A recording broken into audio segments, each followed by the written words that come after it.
Hi, well, I'm in this video here once again with Cooper. Again, Cooper's back for a week for a little bit of refresher training as his owners take a little trip.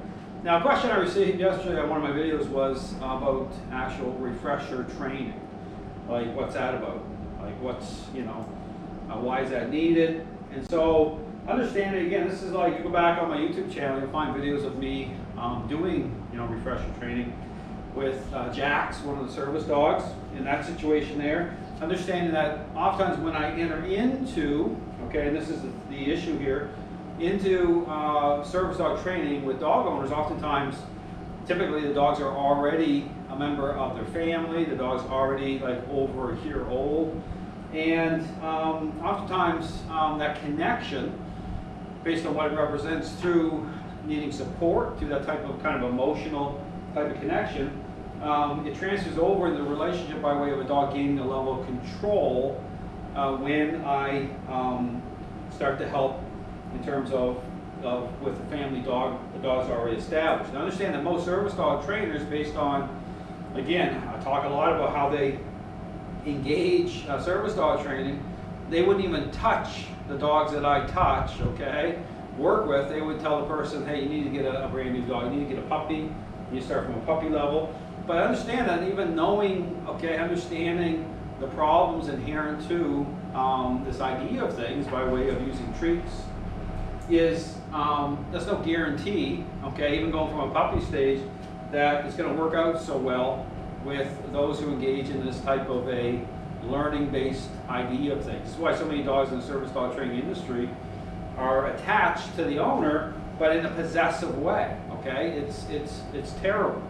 And so here, the dogs that I deal with, although it can be very challenging oftentimes, I'm working with dogs that have already gained a level of control, even with pit bulls, German Shepherds, go watch the type of service dogs the dogs I train.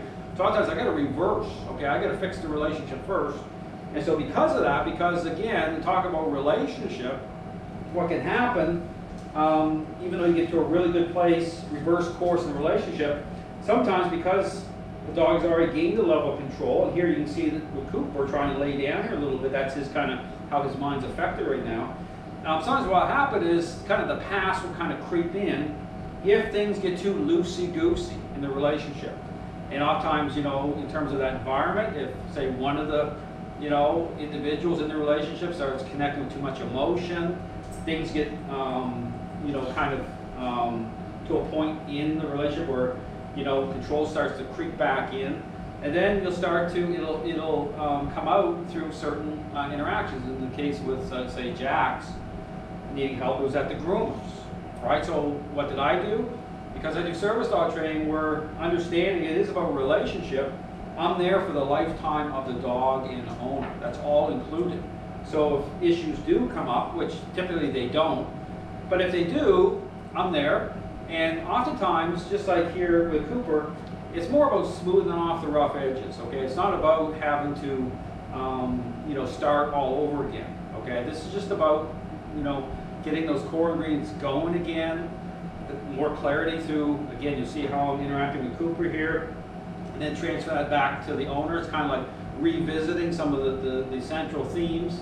And so the reversal part of that isn't significant, And so that's what I'm here for. I'm here to help people, and that's just part of the relationship, So because your starting point is such oftentimes with the dogs I work with, it'd be like, for example, when I use a parenting example, it'd be dealing with, a child that has become addicted to video games, and so even though perhaps you get them thinking differently, that could still, the potential of that kind of creeping back in with the problem can be there. So you have to become aware of those things. So, but the big point of everything is that this is fixable. This is something where you're dealing with nature, you're dealing with your role. So long as your role is the right way, and you understand what training represents, it's totally fine. So with Cooper, this is more just again about kind of revisiting some of the central themes here. And so this is why we're on today's video. I'm going to get in a little bit of distance.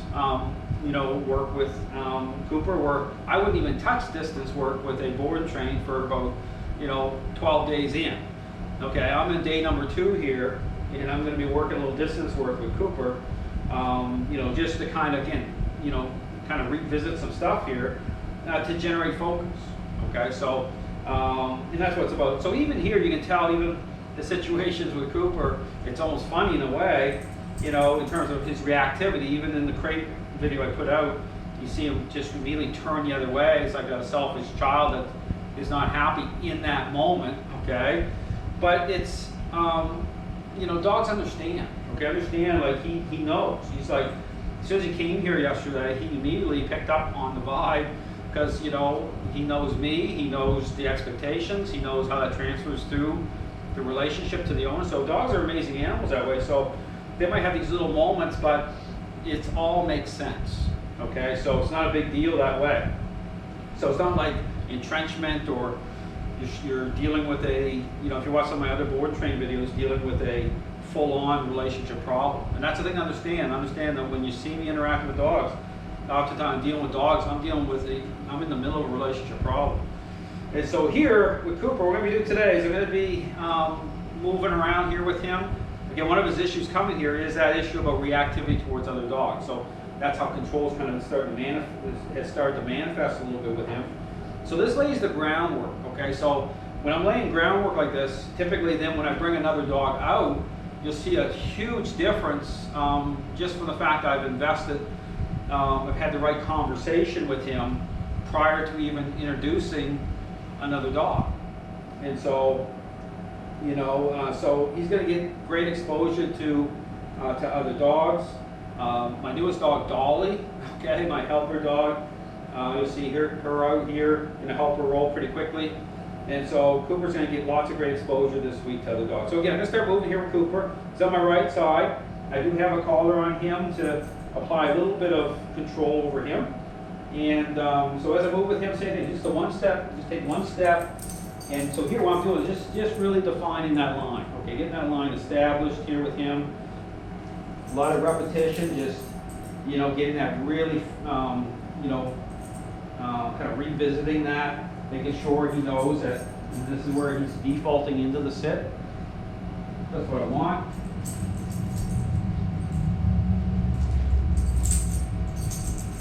Just want that default sit. And the same thing here, I want him to kind of start to come into agreement in terms of even how he comes into next to me. Okay, I'm paying attention even in terms of how much he's leaning away or settling in a certain way. So understand there's all sorts of things to that will give you an assessment as to where you're at in the process. Okay, there's once you're dialed in the right way, there's all sorts of little things. Once you're dialed into the relationship the way I described, there's all sorts of little things that you're going to pick up on with the dog. Down. Now you noticed when I introduced Dolly out here, I brought Dolly out, and Dolly was just a few feet away from Cooper, and Cooper didn't make a peep. Okay, so he didn't react or bark or anything, any stress on him. So already